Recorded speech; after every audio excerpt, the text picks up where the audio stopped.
It is Sunday, March 30th, 2025, and on this week's edition of Sunday SofaTime on Tour, we're talking about being naughty on Gran Canaria.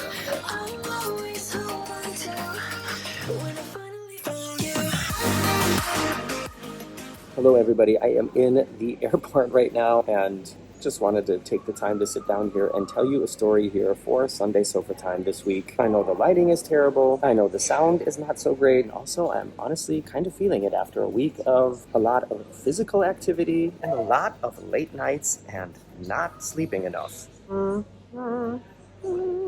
so if you haven't been following along, I'm here with my best buddy, aka my bodyguard. If you've read Getting Stitches on a Cruise Ship, you know what that's about. And we take 1 week a year where we do like a guy's vacation, and the past few years we've gone someplace and done a week of tennis training and hiking and things like that, and that's what we did here on the island of Gran Canaria, which is a Spanish island off the coast of Africa. Before we flew over to the island, I contacted the hotel we were staying in, which was the Abora Catarina hotel from the Lopezon resort chain, because I wanted to find out if they had parking available for guests or what we should do with our rental car. And the guy that I talked to on the telephone told me that we could park in the hotel parking spots for like, I think 10 or 14 euros a day, which is kind of expensive, or we can just park on the street. He said in front of the hotel there's a long street with a ton of parking spaces and you can just park there. He said that's what most people usually do, and it's not usually a problem to find a parking spot. So when we arrived on our first evening, we picked up the rental car, we drove to the hotel, and he was right. There were a few spaces in front of the hotel. Parked the car there, went and checked in, and I asked the guy that was on the reception that night. I said, we're parked out here on the street in front of the hotel in one of the places that has like a blue line around it. Does the blue line mean we can park there? And he said, si, with the blue line you can park there. I just imitated an accent in a foreign language, and we still do that. And so he confirmed, yes, you can park in front of the hotel on the street in any place that has like the blue line around it. So we thought, no problem. Found a parking spot, and we were literally just like almost right in front of the front door, which was great. And then we went out for the night and went to bed. Well, the next morning I woke up early. I just couldn't sleep anymore. It's so nice when the sun is, shining through your window in the morning and the birds are chirping. But honestly, sometimes the birds chirping can also be quite annoying. Birds can be loud, and there's like canary birds because of the Canary Islands all over and all the trees, and those birds are loud. But I wanted to let Collie sleep a little bit longer, so I quietly put on some clothes and snuck out of the room. I decided I would go walk down to where the beach begins and then walk around the corner to a nearby resort that I knew had tennis courts. I wanted to see if we could play tennis there. We have trainings in the morning at a different club that was like a 15-minute drive away from where we were staying.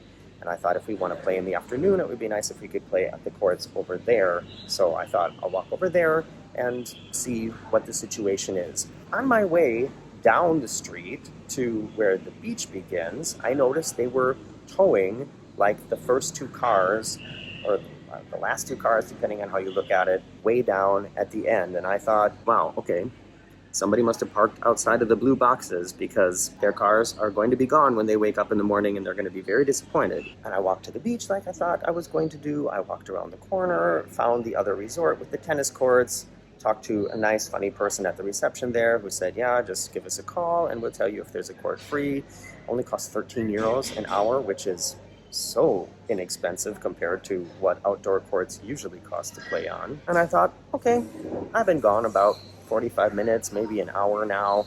I'll go back and see if Collie's awake. Walked back around the corner, and when I came around the corner, I saw that they had towed like 20 cars by that time. And I thought, okay, something's going on here. This is weird. And there were several police officers also observing this process with the tow trucks.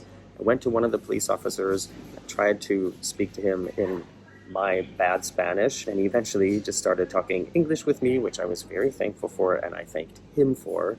And I said, are we not allowed to park on this street? And he told me, not today, only until 9 o'clock. And at this point, it was already past 9 o'clock, and they were getting close to where our car was parked. Asked the police officer, okay, that tan car over there, that's our car, so we can't park there? And he said, nope, you cannot park there, and we are going to tow the car. And I was like, no, wait, I will move it, but I have to go get the keys. It will take me maybe 5 minutes, please. I'll be right back. Please don't tow the car. He was like, yeah, it's okay, but hurry, because we need to clear the street. So of course, at this point, I'm in a panic, and I'm also pissed off because they told us in the hotel we could park on the street where the blue lines are, but they were towing all the cars on the entire street that morning. And I ran up to the hotel room, up 5 flights of stairs because the elevator was going to take too long, opened the door, scared Collie,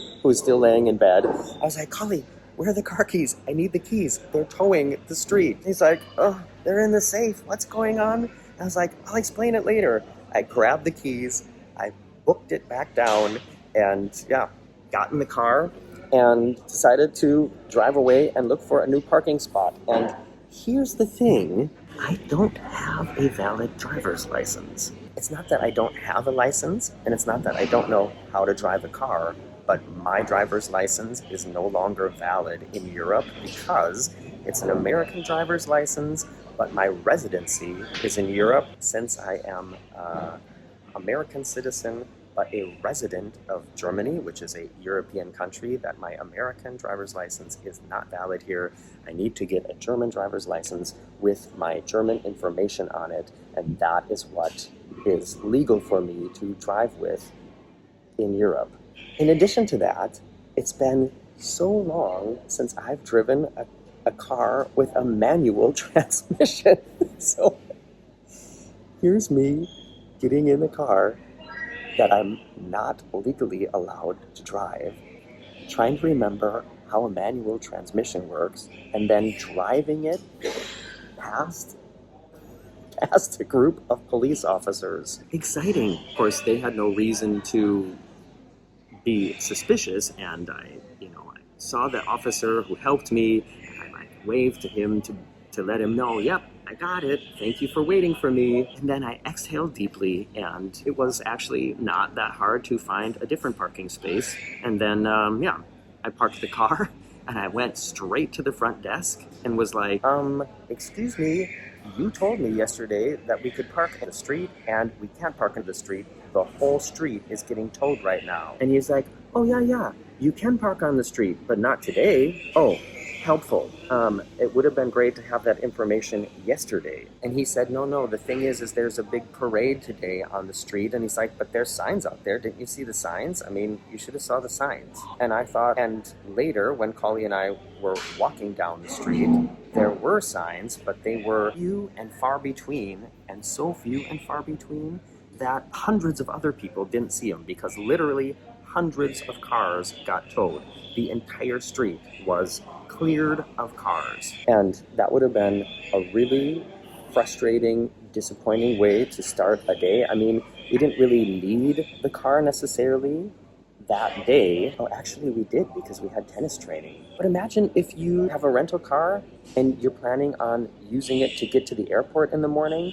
You wake up, brush your teeth, check out of the hotel. You think, okay, good, we've got, plenty of time to get to the airport. Then you go outside of the hotel and your rental car is gone. Not a fun way to end your vacation. And I'm sure that happened to some people. Oh, what a disaster. And I'm glad that, if I hadn't woken up early and decided to go for a walk, we would have been in the same situation, just without having to get to the airport. And speaking of airport, where I was sitting when I started this video, there were no people, and now there's people all over here, and I'm sure that I'm annoying them with all my talking, so I'm going to cut this video off now. Thanks for hanging out with me and watching this video on Sunday, or whatever day it is you choose to watch it. I'm Morgan from the Very Unofficial Travel Guides. Bye-bye.